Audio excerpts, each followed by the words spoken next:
Hi friends, welcome to Lux kitchen. இன்றைக்கி காலைல தூங்கி எழுந்திரிச்சிலேருந்தே என்னோடய கைகள் மட்டும் வேலை செய்யுதுங்க. என் கண்ணில் தண்ணி வந்துகிட்டே இருக்குது. எப்போவாவது ஒரு தடவை எனக்கு அதிகப்படியாக ஸ்ட்ரெஸ்ஸை நினச்சிட்டோம் அப்படின்னா கவலைகள்லாம் இந்த மாதிரி ஆகிடுங்க. அதனால் எங்கள் வீட்டில் எல்லா வேலையும் அப்படியே வச்சுட்டு வா, நம்ம கோயிலுக்கு போகலான்னு கிளம்ப சொன்னாங்க. அதனால் டக்குன்னு அப்படியே கிளம்பிட்டாங்க. வள்ளலார் ஐயா மறைஞ்ச இடத்த தான் இன்றைக்கி போகிறோங்க. வடலூர்லேருந்து ஒரு 5 கிலோமீட்டர் உள்ளே இருக்குது. அதை பற்றின வீடியோ தான் வாங்க பார்க்கலாம். ஐயா இன்றைக்கி விளக்கேற்றின இடம், அந்த நீரோடன்னு சொல்லிட்டு ஒரு இடம் இருக்குங்க. அந்த இடத்தெல்லாம் இன்றைக்கி நம்ம பார்க்க போகிறோம். ஒன்று ஒன்றா பார்க்கலாம் வாங்க. வீடியோவை ஸ்கிப் பண்ணாமல் பாருங்கள். இதில் நிறையா சுவாரஸ்யமான விஷயங்கள் என்னை பற்றி நான் ஷேர் பண்ணியிருக்கேன் உங்களோட. உங்களுக்கும் இந்த வீடியோ பிடிச்சிருந்தா மறக்காமல் ஒரு லைக் பண்ணிவிட்டு நம்ம சேனலை சப்ஸ்கிரைப் பண்ணிக்கோங்க. வாங்க பார்க்கலாம். ஐயாவுக்கு போகும்போதே பூவெல்லாம் வாங்கிக்கிட்டு உள்ளே போயிட்டு அந்த ஜோதியை தரிசனம் பண்ணிவிட்டு அங்கேயே ஒரு 15 நிமிஷம் உட்காந்துட்டு, நீங்கள் நல்லா அங்கேயே ஒரு 15 நிமிஷம் உட்காந்து அந்த ஜோதியே கண்கூடாக பார்த்துட்டே இருந்தீங்கன்னா அந்த ஜோதியில் அவரோட உருவம் தெரியுங்க. இதை நான் உணர்ந்திருக்கேன், நான் பார்த்துருக்கேங்க. என்ன மாதிரி யாராவது பார்த்தவங்க தெரிஞ்சவங்க இருந்தீங்கன்னா மறக்காமல் சொல்லுங்கள்.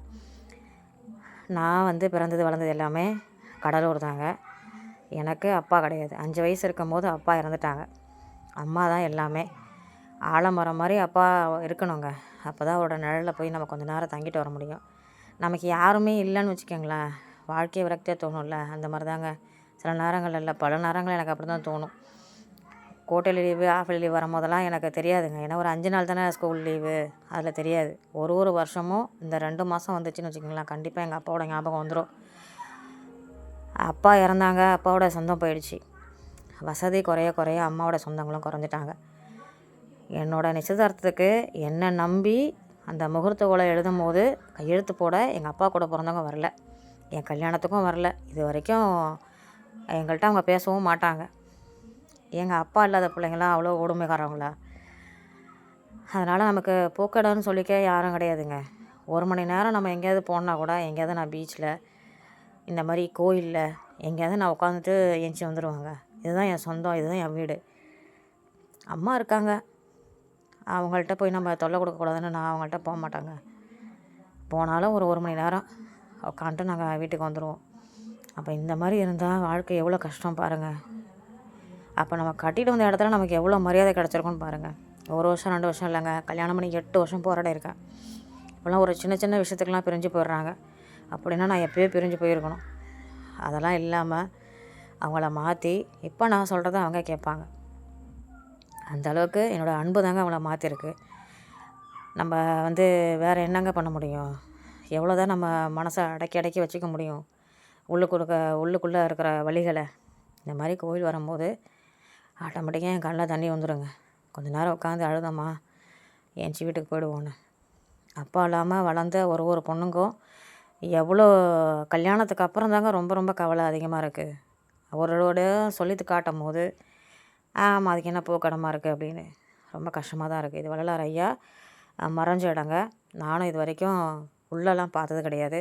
கதவு பூசை தண்ணிக்கு திறப்பாங்க. அன்றைக்கி கூட்டமாக இருக்கிறதுனால நாங்கள் வர முடியாது. அந்த தூணில் சத்த நேரம் சாஞ்சாலே போதுங்க, கவலையெல்லாம் மறந்துடுங்க. கொஞ்ச நேரம் உட்காந்துட்டு அடுத்தது வள்ளலார் ஐயா நீரோடைன்னு சொல்லிட்டு ஒரு குட்டி வாய்க்கால் மாதிரி இருக்குங்க. அதில் எப்போதுமே தண்ணி இருந்துகிட்டே இருக்குங்க. நாங்கள் எப்போ பார்த்தாலும் அதில் தண்ணி ஓடிட்டே தாங்க இருக்கும். இப்போ நாங்கள் வரும்போது என்ன ஒரு அதிசயம் அப்படின்னா, சுற்றி கிராமங்க.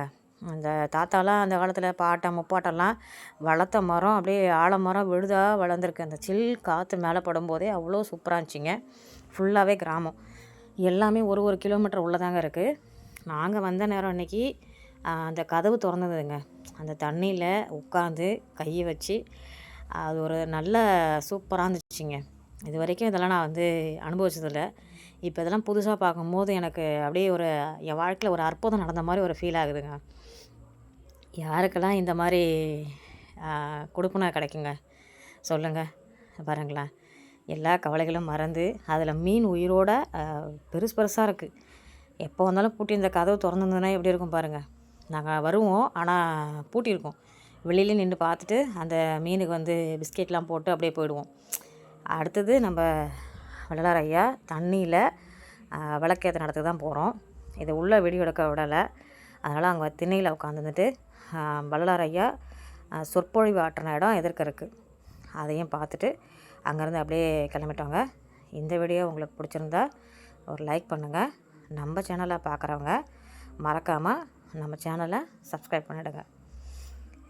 இந்த மாதிரி உங்கள் வாழ்க்கையில் ஏதாவது சுவாரஸ்யங்கள் நடந்திருக்குன்னா என்னோட ஷேர் பண்ணுங்கள்.